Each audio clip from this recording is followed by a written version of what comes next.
पाकिस्तान की सरजमीन फूलों की काश्त के लिए बहुत ही मौजू है। पाकिस्तान में तकरीबन 5000 एकड़ पर गुलाब की काश्त की जाती है।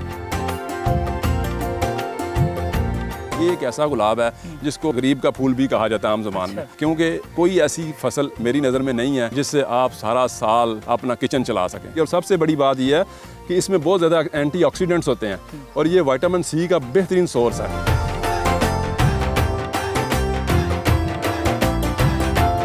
हमारे टीचर्स को भी इवन नहीं पता कि how to cultivate sugar cane vegetables, ये गाजर अंदर होती है या बाहर लगती है, कौन से पौधे पे लगती है। मैं अभी सब प्रिंसिपल से, हेड से रिक्वेस्ट करूंगा कि इसको एजुकेशन का हिस्सा बनाएं।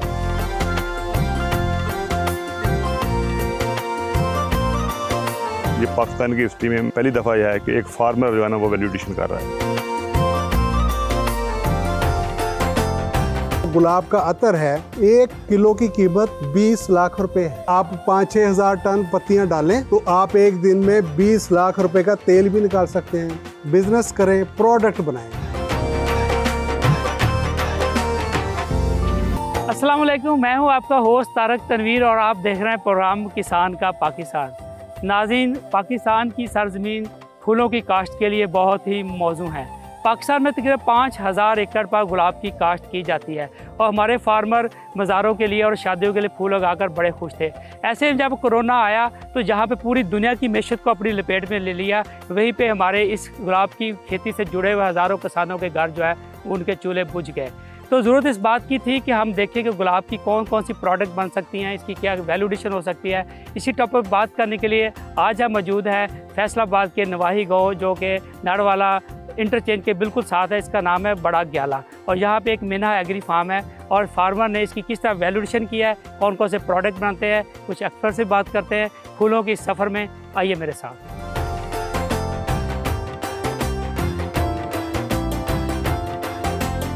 मेरे साथ मेहमान शख्सियत मौजूद हैं प्रोफेसर डॉक्टर इफ्तिखार अहमद, जो कि शोबा हॉर्टिकल्चर एग्रीकल्चर यूनिवर्सिटी फैसलाबाद में तदरीस के फ़राइज़ अंजाम देते हैं।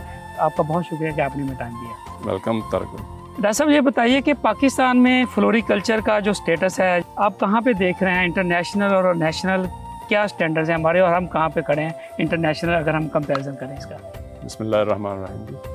बेसिकली दुनिया में तो इस वक्त फ्लोरिकल्चर जो है ना $60 बिलियन इंडस्ट्री से ज़्यादा इसकी एक्सपोर्ट्स हैं, जबकि हमारे पाकिस्तान में अभी तक जो है ना तकरीबन हमारे जो अपना एक सर्वे है उसके मुताबिक तकरीबन 23-24 हज़ार एकड़ पे फ्लोरिकल्चर क्रॉप्स का जो है ना काश्त हो रही हैं। उसमें सबसे जो लीडिंग क्रॉप है वो गुलाब है। और गुलाब भी जो है ना वो 2 तरह के गुलाब जो है ना ज़्यादा काश्त हो रहे हैं और उसमें भी जिस फील्ड में हम खड़े हैं ये हमारा सुरखा गुलाब है जो पत्तियों के लिए और इसके अरक की कशीद के लिए इस्तेमाल होता है। ये सबसे ज़्यादा तकरीबन 10,000 एकड़ से ज़्यादा रकबे पे काश्त हो रहा है। जबकि हमारा जो यूनिवर्सिटी फैसलाबाद ने भी वैरायटी एक बनाई है जिसमें रोज़ा सेंटिफोलिया की UF variety federal seed certification है, अल्हम्दुलिल्लाह रजिस्टर्ड हो चुकी है। तो उसकी तकरीबन 200 एकड़ से ज़ायद जो है ना रकबे पे हमने काश्त करवा चुके हैं। तो ये 2 ऐसे रोज़ीज़ हैं जो पत्तियों के लिए पाकिस्तान में ज़्यादा पैमाने पे काश्त हो रहे हैं। किस तरह की क्लाइमेट चाहिए होती है? पाकिस्तान का कौन कौन से सूबों में कहाँ पे इसकी कमर्शियल काश्त कामयाब हो चुकी है? जी, जिन रोज़ेज़ की अभी हम बात कर रहे हैं, अभी हम पहले सबसे ये पत्तियों वाले रोज़ेज़ की ही बात कर रहे हैं। तो ये गुलाब जो है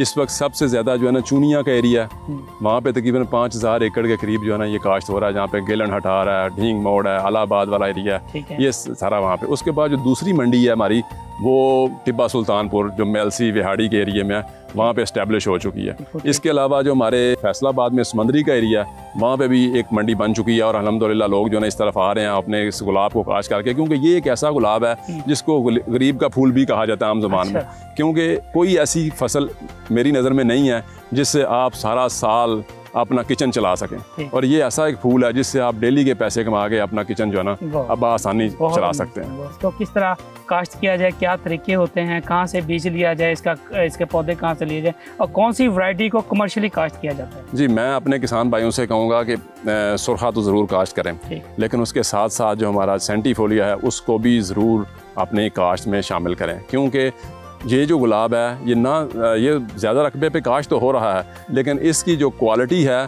वो उतने लेवल की नहीं है। ठीक है, फॉर पर्टिकुलरली जो है ना इसकी वैल्यू एडिशन के लिए, मसलन इसके अरक की कशीद के लिए।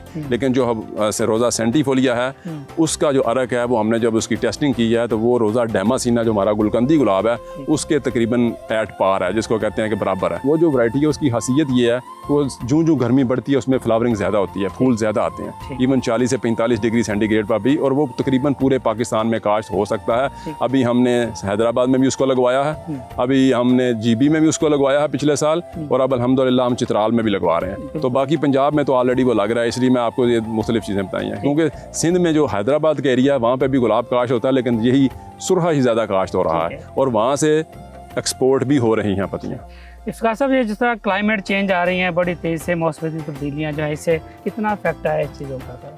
जी, इसमें सडन जब चेंज आती है तो डेफिनेटली इस पे भी इफ़ेक्ट होता है, लेकिन उसके लिए चूँकि हमारे पास कुछ प्रोडक्ट्स ऐसे अवेलेबल हैं जिनको हमने टेस्ट किया है, मुख्तलिफ कंपनीज़ के कुछ प्रोडक्ट्स हैं, लाइक ईज़ा बयान है, ठीक है, तो उससे जो है ना काफ़ी हद तक ना इसमें जो स्ट्रेस है उसको हम कम कर सकते हैं। तो इसलिए इस पे दूसरी फसलों की निस्बत इस पे कम असर हो रहा है। टू दी पॉइंट अगर आप 4-5 बातें बताएं कि ये चीज़ें करने से हम फी एकड़ पैदावार बढ़ा सकते हैं। जी, सबसे पहले तो आपके पौधे जो है ना आला नस्ल होने चाहिए। उसके बाद जब आपने उसको लगाना है तो ज़मीन जो है वो बड़ी इंपॉर्टेंट है, उसका तामल जो है हमारे अक्सर जो है ना 8 से ज़्यादा है, जिसको pH बोलते हैं। कोशिश करें कि उसको 7 सर या 5 से कम होना चाहिए।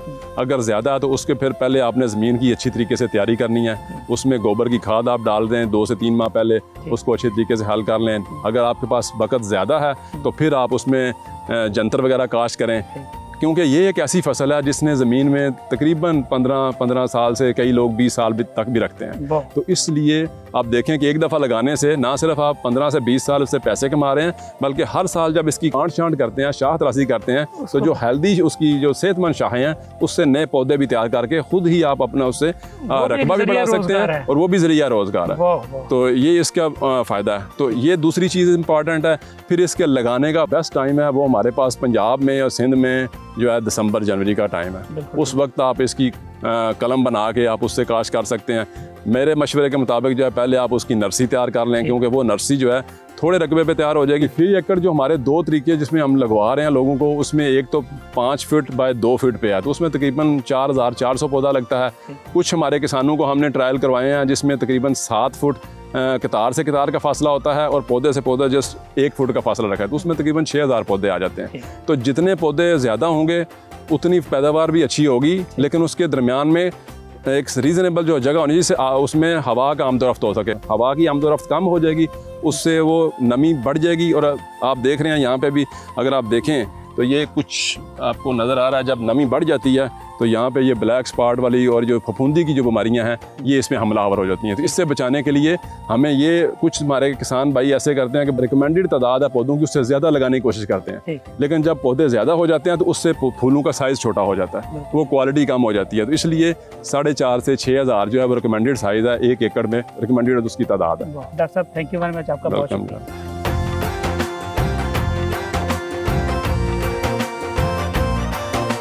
मेरे साथ मौजूद है ये हैदर अली गौहर साहब, जो कि टूरिज़्म के एक्सपर्ट्स हैं और इसके साथ वो पाक-ए-जी टूर्स के नाम पे कंपनी भी चलाते हैं।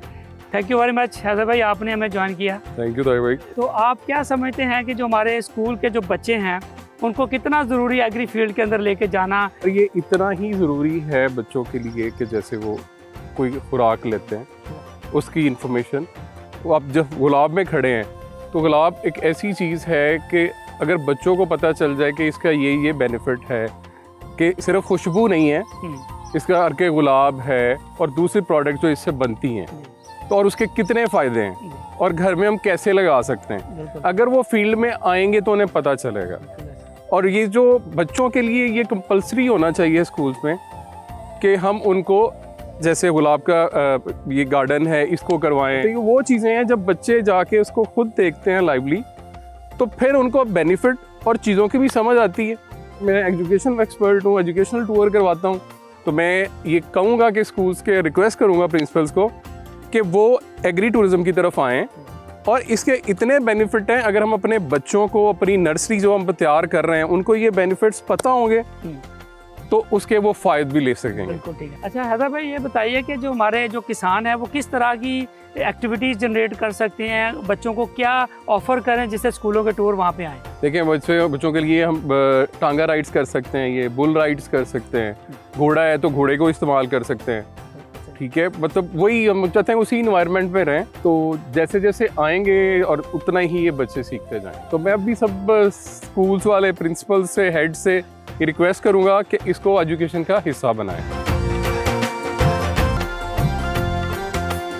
अभी हम मौजूद हैं फैसलाबाद के नवाही इलाका में, जो अमीपुर इंटरचेंज के बिल्कुल साथ बराक घियाला में, और मेरे साथ फार्मर मौजूद हैं मोहम्मद अशफाक साहब, जो कि मिन्हा एग्री फार्म के ओनर हैं। थैंक यू वेरी मच, बहुत शुक्रिया अशफाक साहब, आपने अपने फार्म पे हमें इनवाइट किया। ये जो गुलाब की खेती है जो यहाँ पे आप कर रहे हैं, और इसके साथ जो आपने इसकी वैल्यूएशन में गए हैं, ये क्या स्टोरी थी, क्या इंस्पिरेशन थी और कैसे शुरू हुआ ये काम? मेरे दादा का नाम माली और बूटा था। अच्छा। 2 भाई थे, ये वहाँ से शुरू हुआ है। तो जब ये कोरोना का टाइम आया ना, तो गुलाब मार्केट में सेल होना बंद हो गया। तो फिर हमने सोचा कि इसकी क्या किया जाए। ठीक है, तो हमने इसकी वैल्यू एडिशन की है, उस हिसाब से वैल्यू एडिशन की ताकि लोगों को रोज़गार मिलता रहे और मार्केट भी चलती रहे। बिल्कुल खालिस चीज़ बनाने के लिए हमने इल्म रखा हुआ है। ये पाकिस्तान की हिस्ट्री में पहली दफ़ा यह है कि एक फार्मर जो है ना वो वैल्यू एडिशन कर रहा है। पेशे के एतबार से आप भी इसी में थे या आपका कोई और काम? जी, असल में पेरेंट्स के हिसाब से तो मैं इसी पेशे पे था, लेकिन बाद में मैंने जॉब स्टार्ट की टेलीकॉम के अंदर। मैं इस्लामाबाद में रहा, कतर में रहा, बहरीन में रहा, और मैं telecom manager, head of department भी रहा हूँ कतर के अंदर। जब मैं वापस आया तो देखा कि यहाँ पे ये काफ़ी ज़्यादा प्रॉब्लम थे, तो फिर उसके हिसाब से मैंने एक इन्वेस्टमेंट की है ताकि लोगों को बेहतर रोज़गार दिया जाए, बेहतर आइडिया दिया जाए। किसान जो है उसकी फसल ज़ाया होती है, जब ये ओवर होती है, अब दो सीज़न के अंदर ये ओवर हो जाती है, यानी मार्केट में इसकी सेल नहीं जाती, तो उस टाइम हम इसकी वैल्यू एडिशन कर लेते हैं। ठीक है, इसको खुश्क भी कर लेते हैं और इसका हम ये अर्क निकाल के रख लेते हैं, इसका रोज़ वाटर जो निकाल के रख लेते हैं, ताकि हम उसकी फिर फर्दर उसको नेक्स्ट वैल्यू एडिशन करके, यानी हम इसके क्या कर रहे हैं, हम इसकी कलम भी लगा रहे हैं, हम इसका पौधा भी लगा रहे हैं, हम इसका अर्क भी बना रहे हैं, और फिर हम इसका शरबत बना रहे हैं, और फिर हम इसको मार्केट में सेल कर रहे हैं। यानी ये 1 यूनिट है, 1 हैंड काम हो रहा है सारे का सारा एक ही जगह पे। तो अभी आपकी कितनी एकड़ में आपकी रोज़ फार्मिंग है, आपने खेती? ये तारक भाई हमने स्टार्ट किया था 4 कनाल से। ठीक ना, 4 कनाल से स्टार्ट किया था, आस्ता आस्ता इंक्रीज करते करते अल्हम्दुलिल्लाह अब हमारे पास 110 एकड़ पे लगा हुआ है। ठीक है, तो इसके अंदर बेहतरीन रोज़गार है लोगों के लिए। अक्सर हमने ये देखा कि जो बीमार लोग हैं ना, वो जब आके यहाँ पे काम करते हैं ना, वो तंदुरुस्त हो जाते हैं।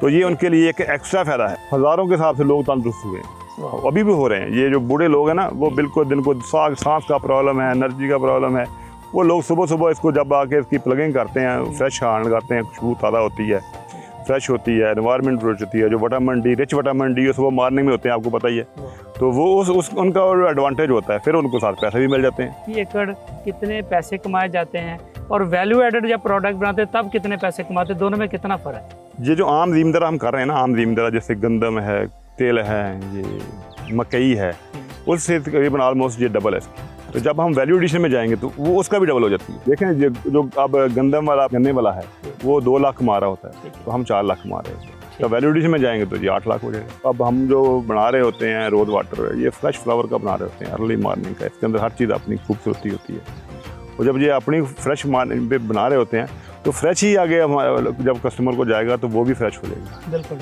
Thank you very much Ashfaq साहब।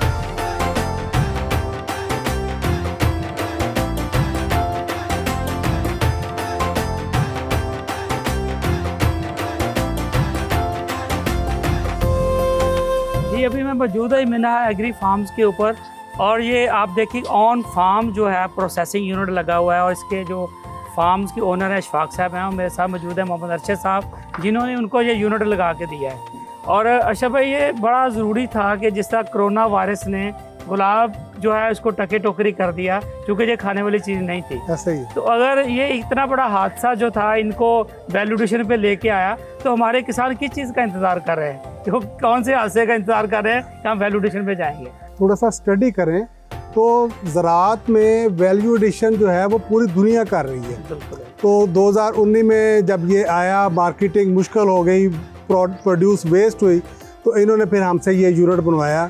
अब ये माशाल्लाह ये देखें, ये सारी बरकतें हैं, इतनी प्रोडक्ट रेंज बना ली है। ये अभी एक छोटा स्प्रे है जो 60 रुपीज़ का है, ये 80 रुपीज़ का है, तो गुलाब की जो पत्ती है उसकी कीमत तो आज भी 60 रुपए किलो है। बिल्कुल ठीक है। अब 60 रुपए किलो से 1 लीटर कम से कम भी ऑयल जो अरक ले लें हम, हाँ जी। 1 लीटर जो अरक है उसकी वैल्यू 100 ml की ये 10 बोतलें हैं। बिल्कुल भाई। और इसकी 60 रुपए कीमत है, तो ये 600 रुपए का बन गया। बिल्कुल ठीक। तो ये है पावर ऑफ वैल्यू एडिशन, जिसमें इन्होंने माशाल्लाह एक्सेल किया है। अब ये पूरे पाकिस्तान में ये प्रोडक्ट दे रहे हैं। बिल्कुल।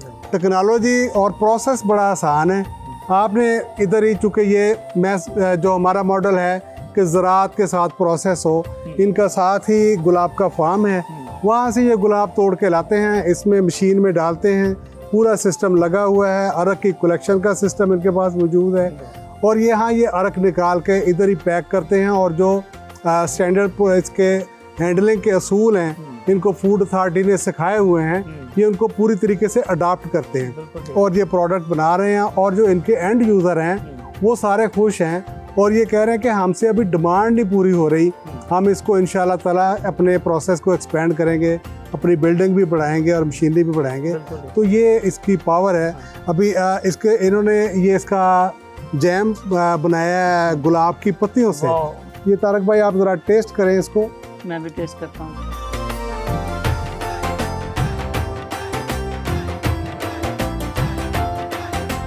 कमाल, बहुत अमेजिंग टेस्ट, कमाल है।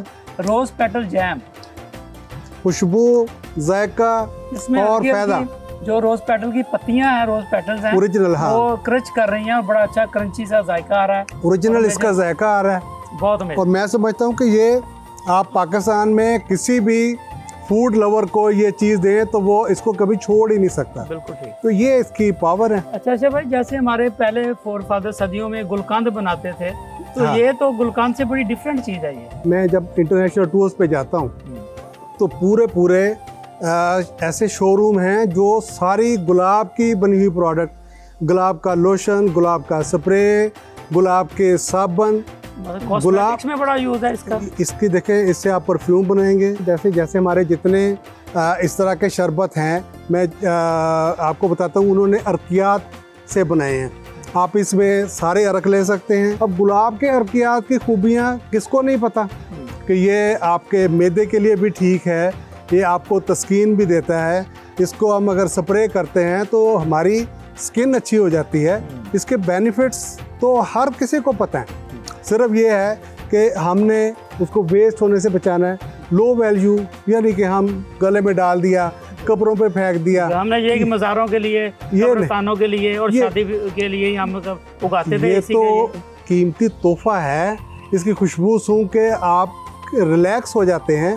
तो क्यों ना हम इसको इस तरह प्रोडक्ट में बनाएं और पूरे पाकिस्तान में दें, एक्सपोर्ट करें। ये प्रोडक्ट इतनी कीमती है कि ईरान से, बुल्गारिया से, तुर्की से ये अर्के गुलाब और गुलाब से बनी हुई प्रोडक्ट हमारे पाकिस्तान में बिक रही है और हम अपने गुलाब की कदर नहीं कर रहे, जो कि हमें करनी चाहिए। ये जो टेक्नोलॉजी हमने दी है, ये अर्कियात और अतरियात, जैसे हम एसेंशियल ऑयल्स को अपने आम ज़बान में अतर कहते हैं, एसेंशियल ऑयल्स की ये बहुत बड़ी रेंज है। मैं समझता हूँ कि एसेंशियल ऑयल की प्रमोशन ऐसे ही है कि जैसे हमने लिक्विड गोल्ड को प्रमोट करना। ये इसका जो गुलाब का अतर है, 1 किलो की कीमत 20 लाख रुपए है। कुछ कंट्रीज़ का 25 लाख है, कुछ का 20 लाख है। तो इसमें 5-6 टन पत्तियां डालें, बड़े प्लांट लगा लें या मल्टीपल प्लांट लगा लें, 1000 केजी के बैच लगाएं, तो आप एक दिन में 20 लाख रुपए का तेल भी निकाल सकते हैं। इसको जितना मर्जी एक्सपेंड कर लें। ज़मीन हमारे पास है, क्रॉप हमारे पास है, टेक्नोलॉजी हमारे पास है। बिजनेस करें, प्रोडक्ट बनाएं, ये हमारा मिशन है। और यही किसान के पाकिस्तान का प्रोग्राम का मिशन है, जो हम पैगाम देना चाहते हैं कि आप इसमें वैल्यू एडिशन में जाएं। बहुत अमेजिंग।